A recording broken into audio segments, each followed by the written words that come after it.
Okay, for the second quarter, for module 2, we have 3 lessons. Okay, most of them are mga endogenic processes. So for lesson 1, we have heat from the earth. We have to explain yung heat na nanggagaling sa planet natin, bakit siya mayroong heat.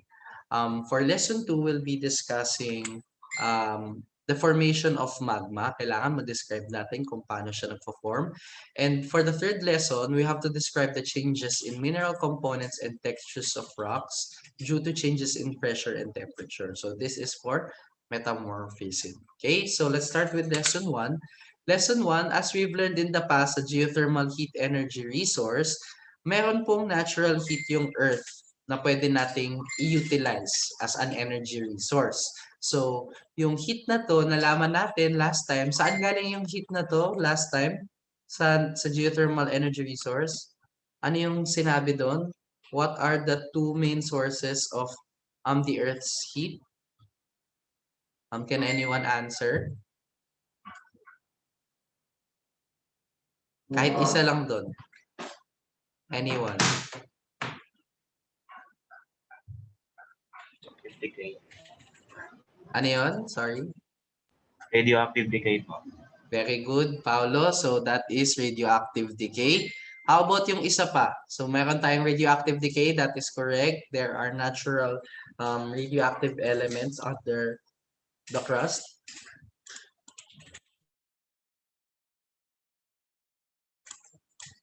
How about for the next one?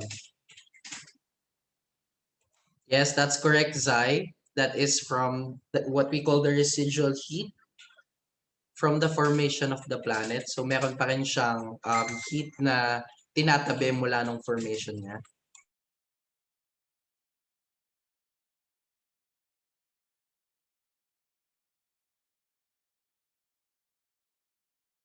Okay, sorry about that. So that's correct, leftover heat. So those are the two sources that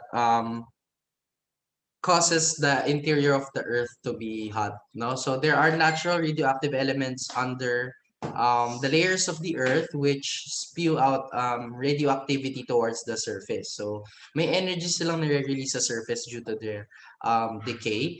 And then yung heat naman na residual mula nung formation niya, mula yun dun sa parang kinetic energy nung formation ng planet natin. Kasi 'di ba parang gaya ng sabi dun sa module nyo, through accretion, 'di ba?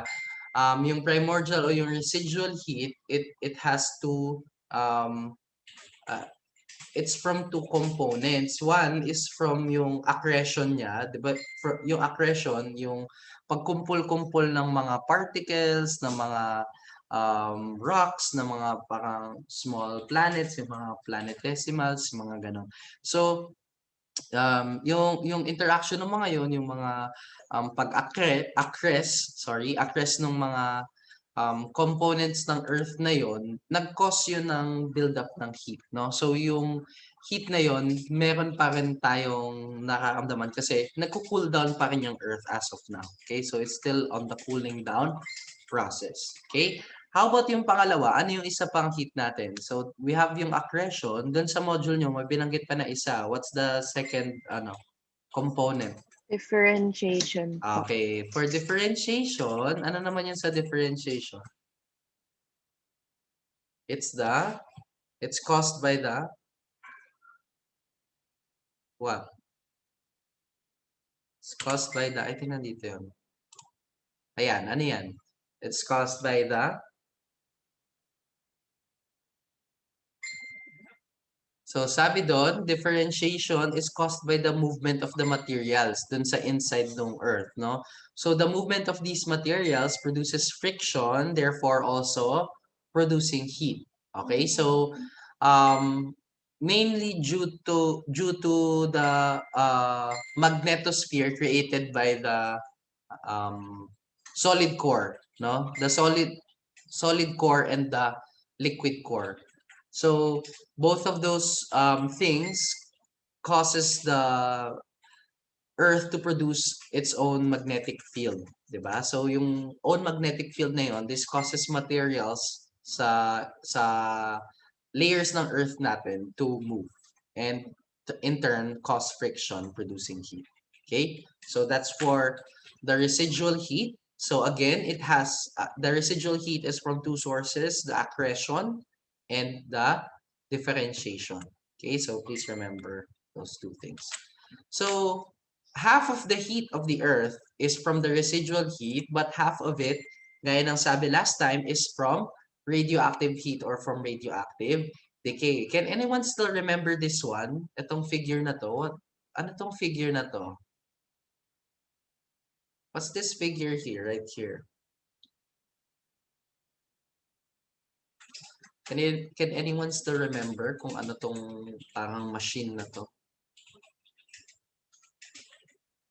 Anyone? What's this machine here?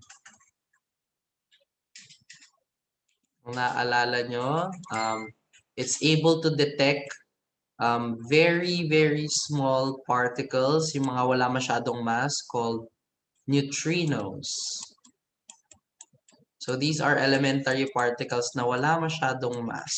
But this machine is able to detect these neutrinos from inside the Earth.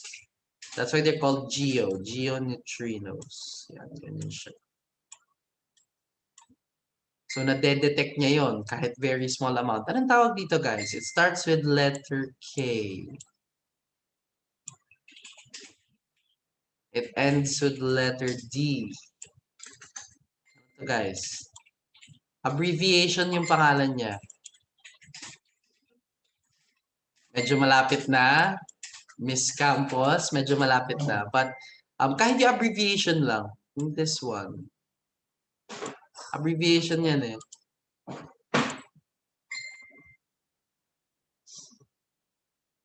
It's called the, anyone? Wala? It's called the Camland, di ba? Camland. So, the Camland, it's able to detect these neutrinos na mula sa ilalim ng Earth, no? So, like we've said, yung layers ng Earth ay present dyan yung mga radioactive elements, natural radioactive elements that decay over time. Okay? So, they decay over time, and while they're decaying, they release different particles, including neutrinos. So, sir, bakit po ba neutrinos yung target ng Camland? Because sobrang kapal at sobrang ano 'di ba?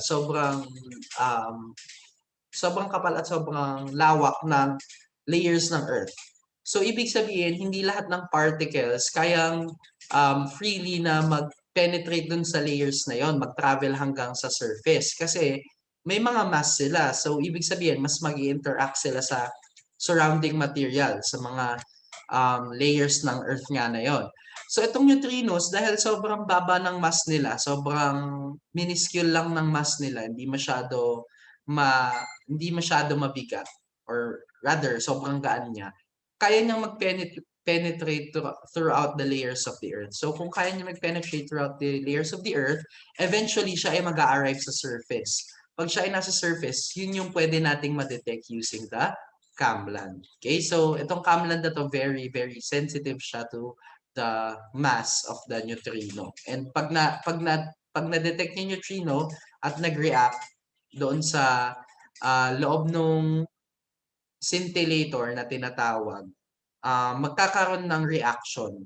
Okay, pag magkakaroon ng reaction producing the light, and then yung light na yon, yung signal na yon, i-multiply siya or i-amplify siya para ano nung machine, ma-read nung machine yung pinaka-interaction na yun. Pag na-read, doon malalaman na, okay, may neutrino na na-react doon sa ating scintillator. Okay? So that's for the Camland, if you remember that discussion. So, for the natural radioactivity, isipin mo, bakit po ba, sir, nagkakaroon muna ng radioactive na element? Bakit ba, sir, magpo-produce ng heat yan or ng energy in the first place? So, we have here an example of a radioactive element, and this is uranium. Okay? So, ano tong part na to? What is this part called? The atom, di ba? This is an atom. What is this part called? Yung nasa gitnang yan. What is it called? Guys? Nucleus, sir. Very good, Gilbert. So that's the nucleus. The nucleus is composed of what? What elementary particles? Proton and neutron. Okay, very good, Gilbert. Proton and neutron. Which of the two, proton or neutron, would sorry. May control Z pa dito. For which of the following, proton or neutron, yung magdidictate ng element ng atom na yon? Proton. Very good, Proton, sir. Paolo. Proton. Proton po yung magdidictate ng element ng atom na yon. So kapag nagbago ang number ng proton for this particular element, nabawasan let's say ng isa or dalawa, magbabago na entirely siya, 'di ba? So hindi na siya mako-consider as the same element from before, but rather a different element. Okay? Okay, another question. What if mabawasan naman siya ng neutron? Ano nang tawag sa kanya? Isotopes. Very good. Okay, so isotope po ang tawag sa kanya. So if nabawasan siya ng neutron, magiging isotope siya. Okay, so sa radioactive elements kasi, their nucleus is sobrang dami niyang protons and neutrons. Madami. Kumbaga, jam-packed talaga siya with protons and neutrons. That's why it is unstable. Okay? Very unstable yung ating nucleus. No? So, unstable siya. And remember, di ba, parang laging rule sa chemistry, di ba? If it is unstable, kailangan siya ay maging stable. Tama po ba? Ano pong gagawin ngayon if this element is unstable? Anong gagawin niya para maging stable siya? What do you think would be the resulting event para mag-stabilize siya? Anong kailangan niyang gawin to stabilize? Kuha or mag-hiram, sir. Okay. So sa case na sorry, sa case na to kasi masyado na siya madaming protons and neutrons, no? So mas okay na siya ay mag-release. Tama po ba? Mag-release siya ng or mag-decay, release yung term muna natin. Mag-release siya ng energy. Okay? Kailangan muna mag-release siya ng energy, and to do that, pwedeng mag-give up siya ng proton. Okay? Pwedeng mag-give up siya ng proton. So, pwedeng i-give up niya yung proton na yan, ipatalsik niya. So, yung proton na yon ngayon, magiging alpha particle na siya. No? So, another type of particle na product ng, paano ba yung alpha, guys? Nakalimutan ko na yung ano niya. Basta kunyari A na lang. Nakalimutan ko yung Greek letter niya or whatever. Parang Anyway. basta. Ito ba yon? Ganyan ba yun? Something like that. Oo. Parang ganyan. Okay, anyway. Okay, so, kailangan niya ngayon mag-release ng proton in order to try to stabilize yung kanyang nucleus. Ngayon, kung nag-release na ng atom, ibig sabihin nagbago na siya ng element. So, yun yung decay na tinutukoy natin. Kasi one radioactive element can actually decay into a different type of element altogether. So, yung uranium, alam ko, pwede siyang mag-decay into plutonium. Okay? Pero, plutonium. Yan. Pero, depende pa yon. Because sometimes, hindi lang isa, minsan dalawa, depende dun sa type ng decay na mag-occur sa kanya. So, minsan isa lang, minsan dalawa. So, pwedeng ibang element siya altogether. Okay? So, minsan, itong product na to, unstable pa ulit. So, mag-dedicate pa ulit yan. And to pwedeng isang type of element ulit or another type of element. Okay? Let's just write X, Y. Okay, so yun yung radioactive decay. So itong alpha particle na to, yan yung resulting na energy na ni-release nung nucleus ng isang unstable na atom, no? So ano pa yung other products niya besides alpha? Pwede pong mag-release ng iba pang type of energy. So pwede po, bukod sa alpha, pwede siyang mag-release ng beta. Itong beta parang waves na to eh. And ano pa ba? Beta. Actually, neutron, pwede din. Tapos, ano yung isa? May nakalimutan akong isa. Wait lang. I think electron, pwede din. Well, yun ata yung beta. Nandito na ata yun. Gamma pala, gamma. Y ata yun. Y. Okay? Ito pala yung waves, guys. Sorry. This is yung medyo wave. Gamma. Okay? So, kung mapapansin nyo, itong mga to, itong tatlong to, yan din yung type of radiation, di ba? Minsan, yung gamma, 'di ba? Parang for example si Hulk, 'di ba? Parang gamma radiation yun sa kanya. Alpha, beta, yun yung mga types of radiation na nakirinig natin. Na-encounter niyo na ba 'yan nung junior high school itong alpha, beta, gamma sa mga radioactivity o hindi pa? Hindi pa ba? Anyone? Slide okay. So itong tatlong to, may kanya-kanya pa yan silang. Okay, sige, sige. Etong tatlong to, may kanya-kanya sila. You can read upon this. Magandang ano siya, magandang topic din. Etong tatlong to, may kanya-kanya pa silang energy na kinikerry. Etong alpha yung may pinakamataas na energy. Ito yung gitna, tapos etong beta yung medyo pinakamababa. Tapos in terms naman of penetration, ano yung kayang mas mag-penetrate ng iba't ibang layers? Itong alpha, alam ko medyo mababa to. Pero itong gamma, alam ko highly penetrating to. Yan. So kung may mali man ako, pasensya na. But pinagkakatiwala ko yung memory ako na ganyan siya. Okay, so laging gitna yung beta. So yon. So yung ano natin, yung ilalim ng Earth natin, punong-puno siya ng mga ganto, ng mga radioactive elements na unstable yung kanilang mga nucleus. Kaya nagre-release ng energy over time. Okay? So yung neutrino, isa din yun. Pwede din yung byproduct. Hindi lang kasi yung apat na yun. Actually, medyo madami pa yun. Pero parang ano na kasi yun eh. Nandun na sila sa mga parang linya ng mga elementary particles kasi may neutrinos, may mga antineutrinos pa, meron pa yun eh. Nakalimutan ko yung iba pa. May table yan na medyo madami pang types of particles. Ayun. So yan, kung titignan nyo, so ito yung mga abundance ng mga iba't ibang elements. Ano? Kung titignan nyo dito, tignan natin tong atomic number kasi remember, ito yung magdidictate nung kung gaano ba kalaki yung nucleus niya. So dito tayo mag-move further. So makikita nyo, di ba, nandito yung ating radioactive na element. Okay, so relatively, medyo abundant din talaga siya, no? So medyo abundant talaga siya. Wala pa siya dun sa mga rare metals or elements. Pero nandun siya sa medyo abundant din. So kung mapapansin nyo, ito po yung pinaka-abundant, no? That's why itong dalawang to, sila yung pinaka-abundant na mineral groups din, di ba? Silicates and oxides. Okay, so yan. Okay. Okay, so let's move to lesson 2. For lesson 1, alam na natin, merong heat. Okay, merong heat inside the earth. Yung isang heat galing sa formation niya mula nung pagkagawa sa kanya, mula sa accretion at differentiation. Yung pangalawa naman, natural radioactivity. So meron po palang radioactive elements. Sorry. Meron po palang radioactive elements under the layers of the earth na nagpo-produce ng energy through their decay. Okay?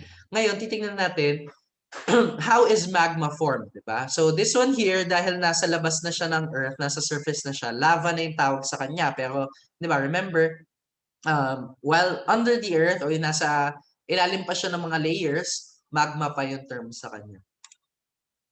Okay, so sa module nyo, na-discuss doon that may 3 ways para mag-form ka ng magma. Okay, you have decompression melting, you have flux melting, and you have heat transfer melting. So yung tatlong yun yung mga ways or processes in order to produce or form magma. Okay, so let's look at the first one here. First, we have decompression melting. Okay, so let's remember this. Let's remember this. Let's remember this relationship. Okay, a higher pressure would be equal to a higher melting point. Okay, please remember a higher pressure would be equal to a higher melting point. While a lower pressure would be equal to a lower melting point. Okay? So sa decompression melting po kasi, temperature would be constant.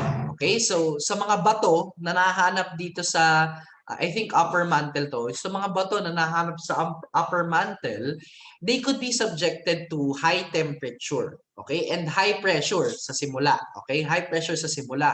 Pero once na magkaroon ng lower pressure, okay, once na magkaroon ng lower pressure environment, pero same pa rin yung temperature, so constant yung mataas na temperature, possible na magkaroon ng decompression melting. So magkakaroon ng formation ng magma. Okay, so let's look at this table here.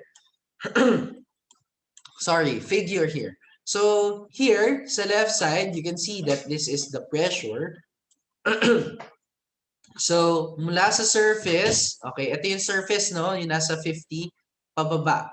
So manonotice nyo, direct kasi yung relationship, di ba? There is a direct relationship between temperature and pressure when it comes to depth. Okay? Pag palalim po ng palalim, mas mataas temperature, mas mataas din ang pressure. Okay? So yun yung relationship niya. So kung manonotice nyo, it is, what do you call this? It is directly proportional to depth. Okay? At 600 kilometers, highest pressure din. Okay? Next, so ito naman, yung nasa taas, the temperature, as you move from left to right, there is higher temperature. Okay, higher temperature. Ano yung sinabi nating conditions for decompression melting kanina? For decompression melting to occur, you need higher temperature. So, kailangan po yung ating point ay nandito banda, di ba? Kumbaga nasa right side. Okay? Nasa right side dapat tayo ng figure. Okay? Next, kailangan po ba natin higher or lower pressure for decompression melting to occur? Do we need higher or lower pressure? We need, very good, lower pressure. So somewhere between this, di ba? Kunyari dyan, lower pressure. So somewhere dyan sa area na to, itong area na to, is yung optimal na conditions for decompression melting to occur. Okay? Kaya nga, dito nakalagay, kung makikita nyo, okay, so dito nakalagay, geotherm is the temperature as a function of depth. Okay? And like I said, with respect to depth, usually temperature is also directly proportional to it. So as the depth increases, both temperature and pressure increases. Okay, so that's for the geotherm. The term here, solidus. Solidus is or are the conditions at which rocks start to melt. Okay, solidus. Okay, the term solidus is the conditions at which rock starts to melt. Okay, so higher temperature is usually the cause of this one for solidus. But for decompression melting kasi, we need the lower pressure. We need the lower pressure. That's why kung mapapansin nyo, itong liquidus or the conditions at which rock completely melts, nahanap siya somewhere, yung decompression melting, mahanap siya somewhere at this point.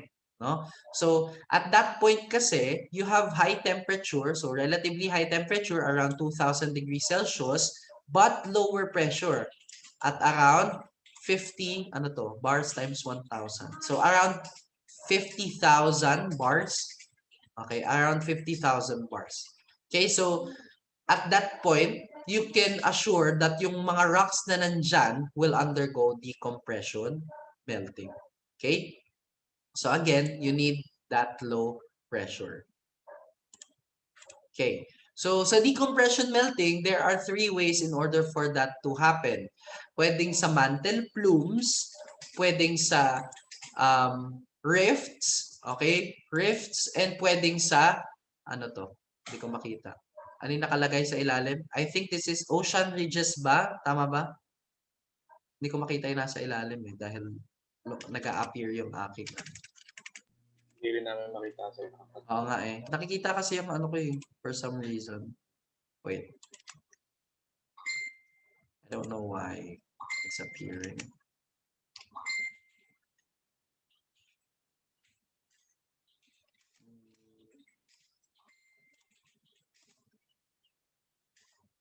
Wait. Yeah, I think it's mid-ocean ridges pala. Hindi ocean ridge. Ano may sinabi ko? Ocean ridges, di ba? Okay, mid-ocean ridges.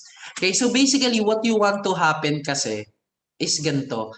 The movement ng mga rocks na yon na nasa high temperature, yung movement niya ay towards the surface. So any changes na ang mangyari is ma-move sila mas malapit sa surface, magsa-start silang mag-decompression melting.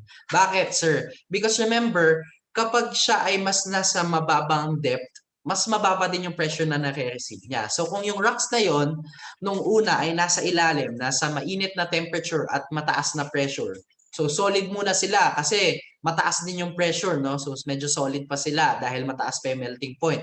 Pero let's say na-move sila towards the surface, medyo na-move sila towards the surface. So if enough yung pag-decrease ng pressure, ang mangyayari doon is mag-undergo na sila ng decompression melting. Okay? Kasi nga, the lower the pressure, the lower the melting point.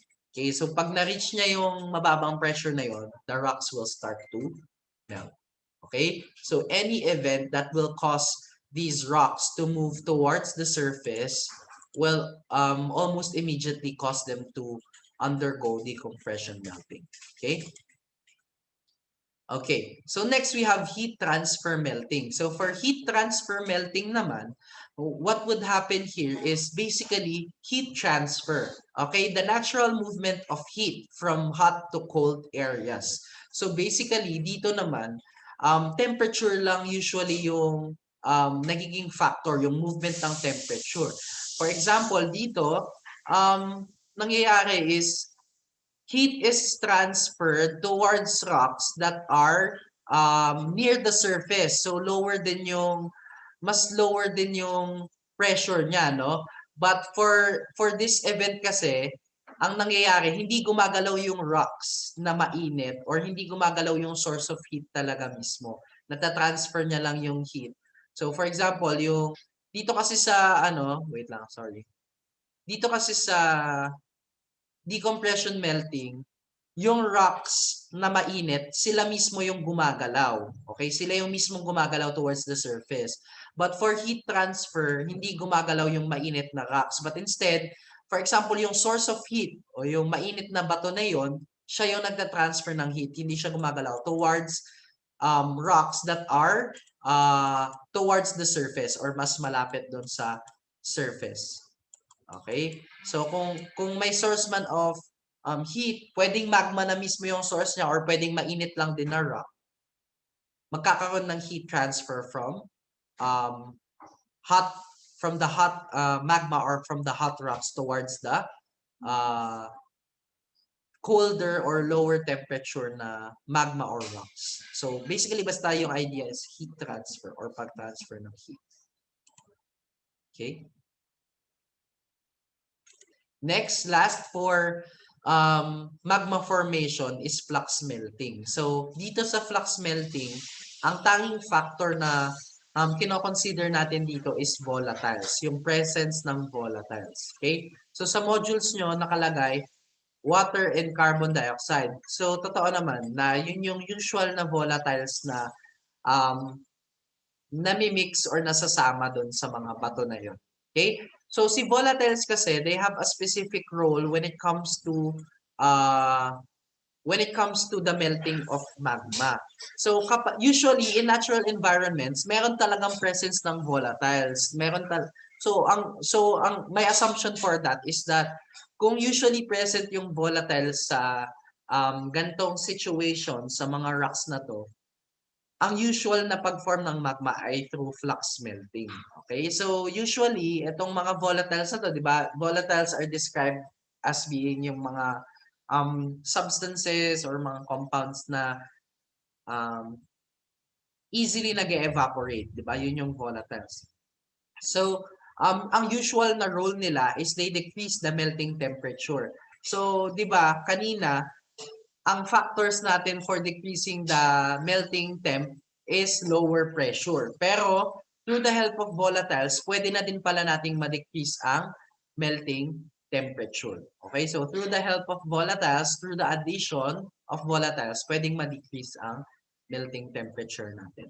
Okay? So ano ba nagagawa ng volatiles? So kapag ang volatiles ay present na sa rock, okay? Present sa rock, siya ay nag-seep through dun sa mga pores, nag-seep through to dun sa mga ang tawag dito, nagsip doon sa mga pores or sa mga fissures niya, kung ano mang characteristic ng bato na yun. Ang usual na magiging ano niyan, magiging effect is kumbaga magko-cause siya ng pag-increase nung chemical reactions na mag-o-occur dun sa bato na yon. So, since present yung bato, present yung bato. Since present yung water, and remember, 'di ba, water nagko-cause yan ng madaming effect sa bato, madaming chemical reaction sa bato. And at this point, yung water na to ay mainit na mainit, mataas yung temperature niya. And to be specific, dinedescribe yung water dito as in the state of being supercritical. Do you have any idea kung ano yung supercritical? Kung ano ibig sabihin niyan para sa tubig? Sir, Supercritical. Ano? Sige, go. ah, Go, nasa Gilbert. parang isang lugar na nag-exist yung Tubig. tatlong Nag-exist yung tubig water. bilang? Nag-exist siya bilang? Solid gas liquid, tama ba? Yeah. Solid gas. Very good. Tama yun. Sa supercritical, yun yung term natin. Pag solid gas liquid, yung tinatawag na pag nag exist yung isang solution, isang compound as in three phases, yung solid gas liquid, yung temperature at which that occurs is called the triple point. Okay? Pero dito, supercritical lang. I think both liquid and gas lang yung yung sa supercritical. So tama yon, Gilbert. Na at a supercritical yung H2O pagdating dito sa ilalim ng lupa, dinedescribe siya as being in the state of supercritical. Okay? Supercritical, it exists both as a liquid and gas. Okay? So nag-exist siya, nag-aagaw-agaw yung kanyang state sa dalawang states na yan, liquid and gas, supercritical. So pagdating dito sa H2O na, yun nga, supercritical na siya, mas mabilis, mas na-hasten niya yung mga chemical reactions. Kasi nga, siya din ay mismong, may pagkamainit din siya, mabilis din yung movement ng mga molecules niya. No? So, isa yun sa mga effects niya. Isa pang effect, nung presence nung supercritical na water dito sa mga bato na to, nagki-carry sila ng ions, 'di ba? So dahil ang tubig basically magandang medium siya, 'di ba? Magandang medium siya for a lot of things. Pwede siyang mag-carry ng ions, pwede siyang mag-carry ng iba't ibang minerals doon sa bato na pwedeng mag-cause ng ng mga pag-hasten ng chemical reactions and ng changes doon sa mismong bato na 'yon. So pag nagkaroon ng mga pagbilis ng chemical reactions, nagkaroon ng mga sudden changes to that rock because of the addition of volatiles, they can melt. Okay, they can melt and form magma. Okay, so that is for flux melting. Okay? Okay, so let's move. Okay, last lesson. So for the last lesson in module 2, we'll be discussing metamorphism. Okay, so we've discussed na merong natural heat ang Earth, sir. Meron siyang natural heat na hanap siya sa ilalim in the form of natural radioactivity. Yun yung nagpo-produce ng heat. Half of it is produced by that. And then the other half is from the formation of the Earth. Okay, yung residual heat niya na nanggagaling mula dun sa accretion and differentiation. Pangalawa, dahil dun sa heat na present internally sa Earth, pwedeng mag-cause yun ng pag-form ng mga magma.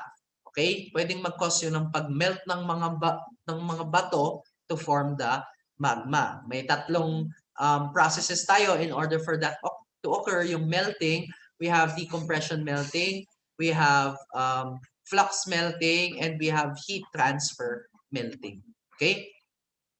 Now, we have metamorphism. Kasi itong metamorphism, di ba, we've described in the past that metamorphic rocks are rocks that change due to pressure and temperature, due to changes in temperature and pressure. And yung magma natin, di ba, subjected din siya to those things. So, may mga bato tayong pwedeng ma-form dahil din dun sa changes na yon. Okay? If we can melt a rock to form magma, yung changes sa temperature and pressure can also form a rock. Okay? Pwede din tayong mag-form ng rock. Okay? So, ano nga ba ang metamorphic rock? So like we described, the metamorphic rock are the either sedimentary or igneous rock that underwent a change due to temperature and pressure.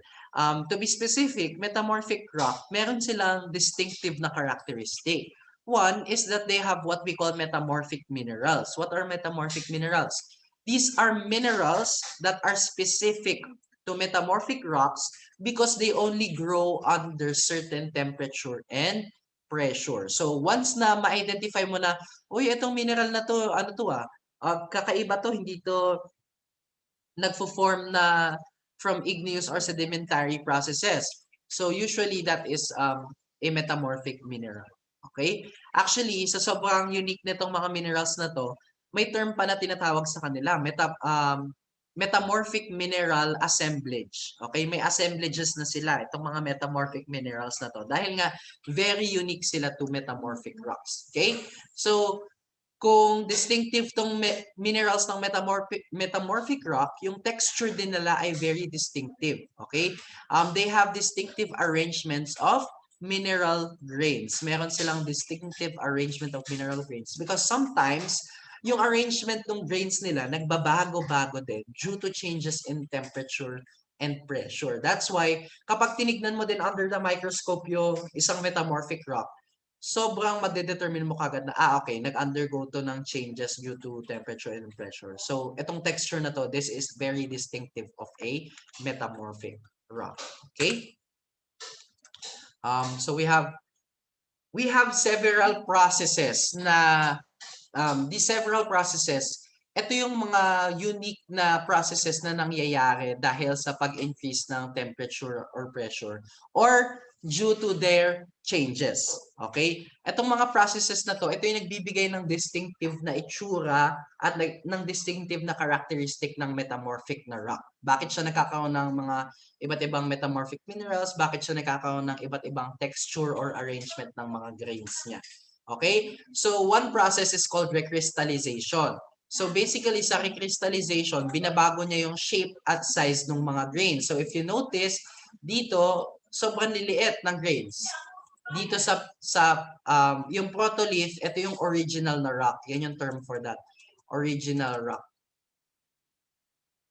So, pwedeng igneous yan, pwedeng sedimentary. Okay? Original na rock. Yan yung term for that, the protolith. So the protolith, originally, meron siya mga maliliit na grains lang. Okay, kung makikita nyo, small mineral grains. But after changes in temperature and pressure, yung grains niya nag-change. Drastically, nag-change ng shape and ng size niya. Mas lumaki, mas nagkaroon ng distinctive na shape. So that is for recrystallization.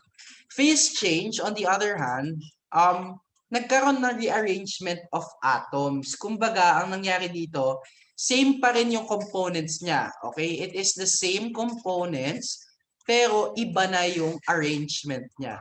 But, same components.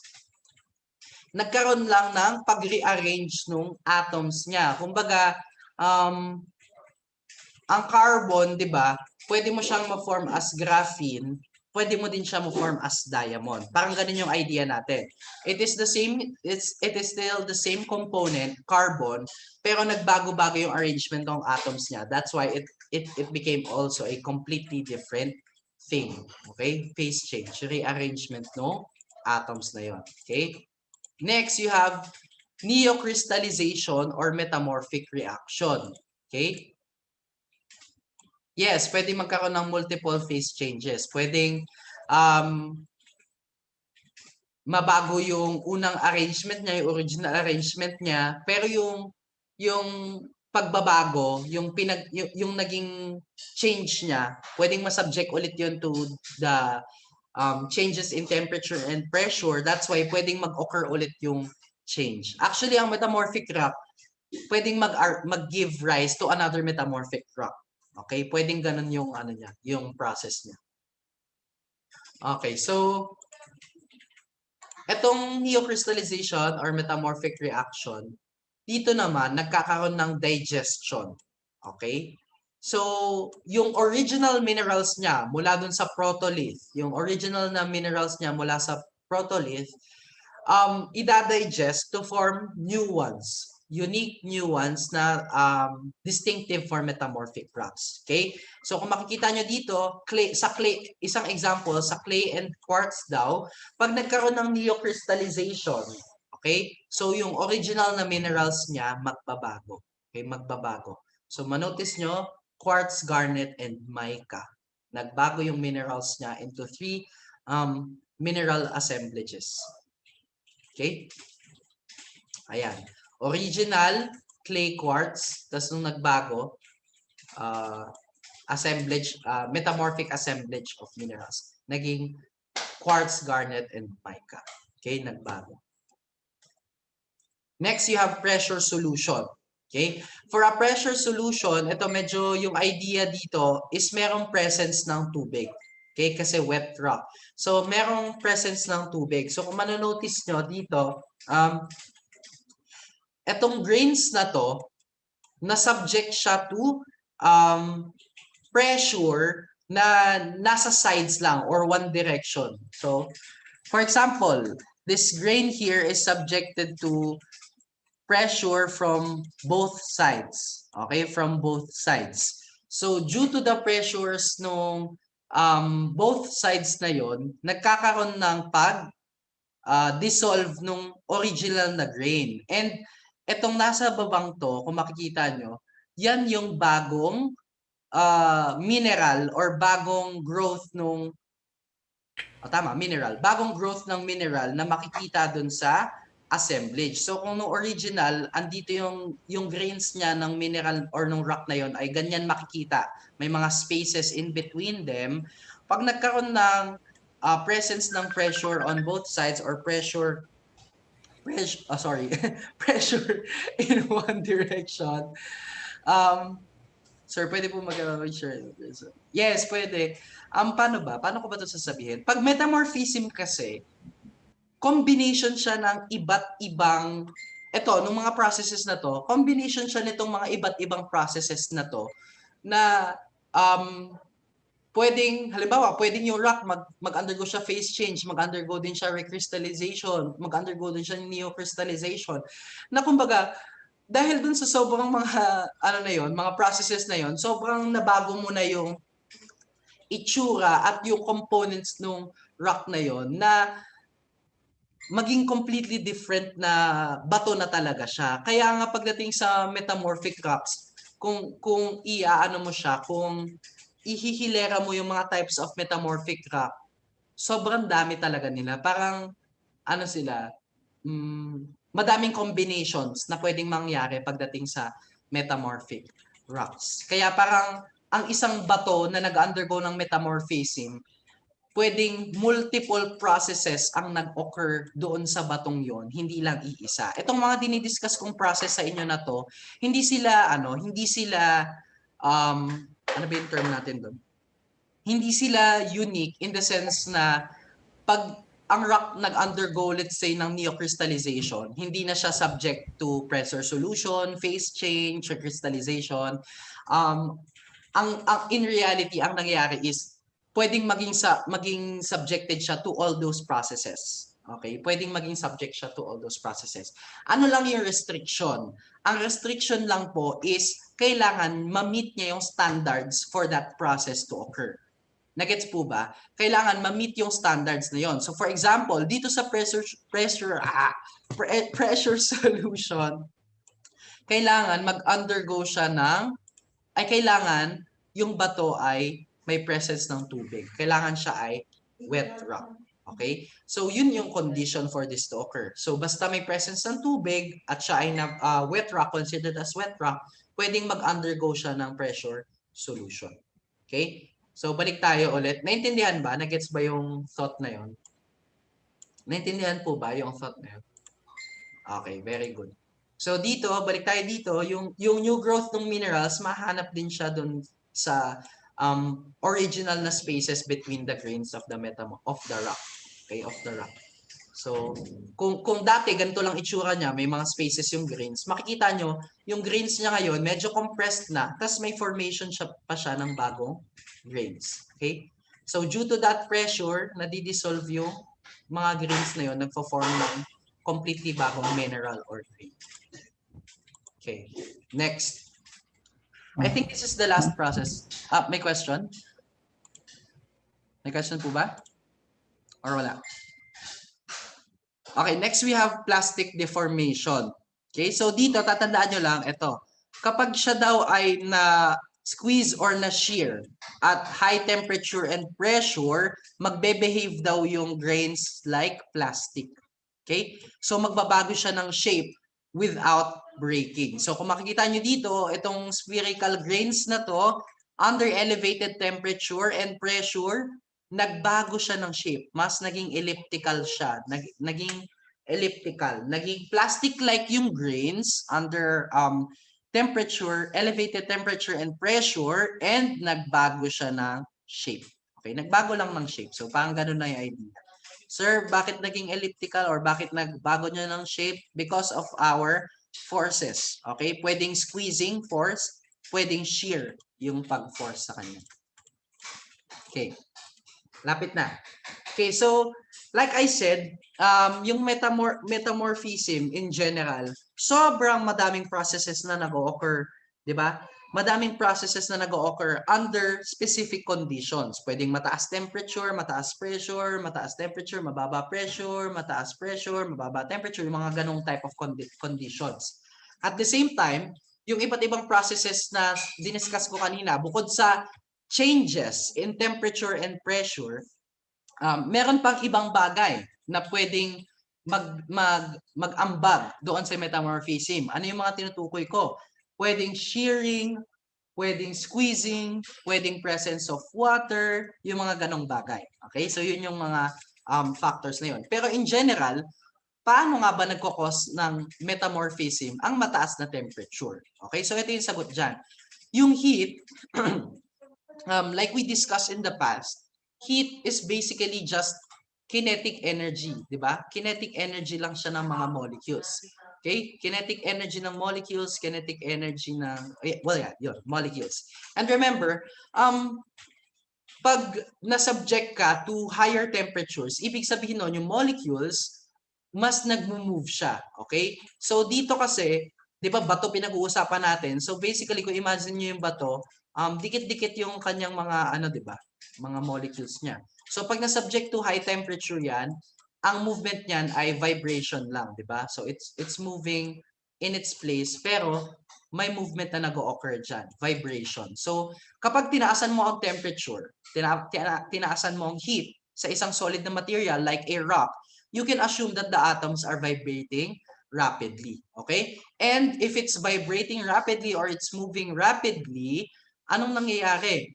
Pwedeng magkaroon daw po ng stretching and bending of chemical bonds. So yung mga bonds na nag-o-occur between these minerals, between these atoms, pwedeng magkaroon ng pag-bend or ng stretch. If you reach high enough temperature, pwedeng mag-break o pwedeng mag-break completely yung mga bonds na yon. Pag nag-break completely yung mga bonds na yon, anong mangyayari? Pwedeng magkaroon ng bagong component or bagong mineral.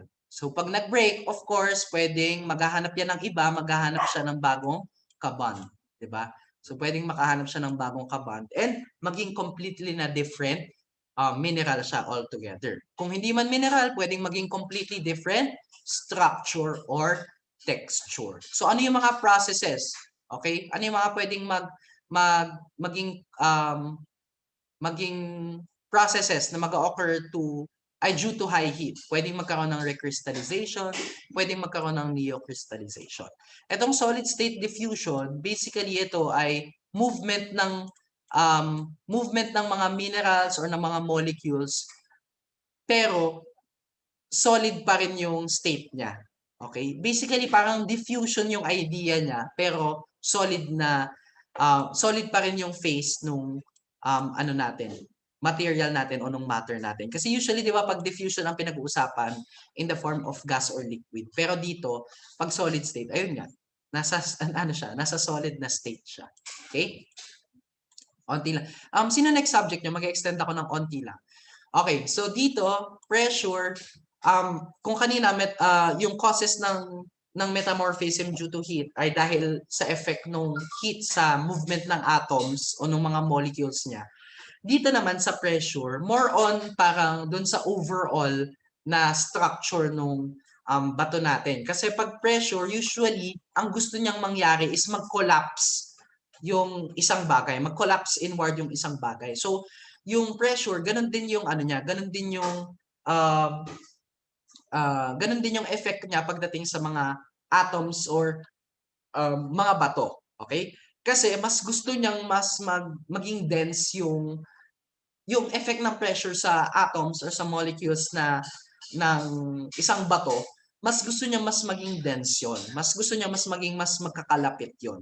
Okay? So basically, parang yun yung effect ng pressure. Kumbaga, kung i-consider natin siya na may pagka omnidirectional. Kunyari, yung magiging metamorphic rock, nakaka-receive siya, of course, ng pressure in almost all directions. Ang magiging effect nun is yung atoms niya, yung molecules niya, mas magiging tight, mas magiging closely packed together to form, yun nga, denser minerals. That's why usually, ang mga metamorphic rocks, sila din yung isa sa mga pinakamatibay. Sila din yung usually ginagamit for industrial purposes, for building purposes, and such. Kasi mas matibay talaga sila dahil nga sa pinagdaanan nila. Okay, dahil sa pinagdaanan nila.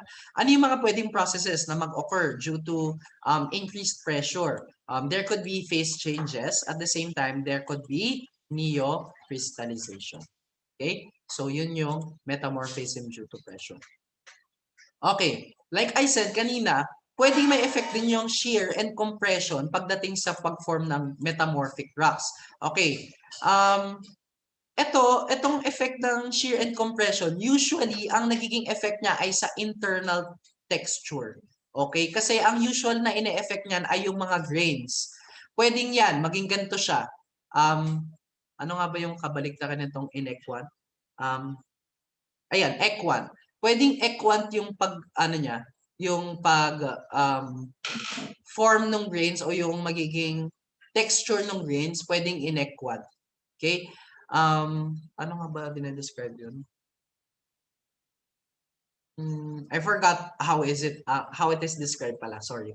I forgot how it is described. Yung equant, inequant. Basta basically speaking, guys, shear and compression. Compression meaning yung ano mo sa kanila ba? Ano ba yung term natin? Yung squeezing ba? And yung shear basically is yung parang paggasgas o yung yung paggasgas nung grains na yan, may effect yan sa magiging texture ng mga grains. Pwedeng magbago completely yung itsura niya. Like for this one, circle magiging cigar shape, circle magiging flat shape. Okay? Usually, ito yung sa compression. Okay? Yan yung usually sa compression. I think ito usually yung sa shear, yung cigar shape. Okay? So, shear and compression, may effect din po siya sa internal texture ng metamorphic rocks. Usually, sa mga grains yung affected. Okay? Now, okay. So, si shear and compression, meron siyang role pagdating sa metamorphism. Si hydrothermal fluids o yung mga hydrothermal solutions, meron din po. Ito yung tinutukoy natin kanina. Yung water na nasa, ayan, di ba, hydrothermal fluid din yan, water, yung mga carbon, yung dissolved na carbon dioxide na nahanap dyan, or kung ano man. Yung hydrothermal solutions or fluids na yon, usually they are in supercritical state. Okay, they are usually in supercritical state. And like I said a while ago, kapag siya ay nasa supercritical state, siya ay under high temperature and high pressure, very reactive siya. Nagiging reactive siya to the point na nakakatulong siyang i-enhance yung mga chemical processes na pwede mangyari dun sa bato na yon. So ano ba yung mga pwedeng chemical processes under the presence of water? Remember, we have hydrolysis. Ano pa yon yung isang may water? Nakalimutan ko. You have hydrolysis, dissolution, yung pag-disassociate ng mga bagay-bagay. Pwede din yun sa water. Kaya nga nakikerry ng ions ang tubig di ba? Kasi usually may ability talaga siyang mag-disassociate ng bagay-bagay. Dahil sa partial negative and partial positive na sides ng tubig. Kapag nagkaroon ng metamorphism, due to the presence of hydrothermal fluids, ang process or ang tawag doon is metastomatism. Metastomatism. Okay? Pag nagkaroon ng metamorphism due to the presence of hydrothermal fluids. Usually, it's called a metastomathism. Okay? Okay. May references na binasa ko. Actually, ito din yung sa last time na discussion. Introduction to Physical Geology. Ito usually yung mga weathering, erosion, deposition. Pero meron din siyang mga endogenic processes. Pero itong discussion natin ngayon, mas nag-base ako dito. Essentials of Geology. Geology by Marsha. Okay? So, yan yung references natin. Okay, are there any questions? Are there any questions, guys? Sorry, nag-extend po ako ng onte. Let me stop my recording.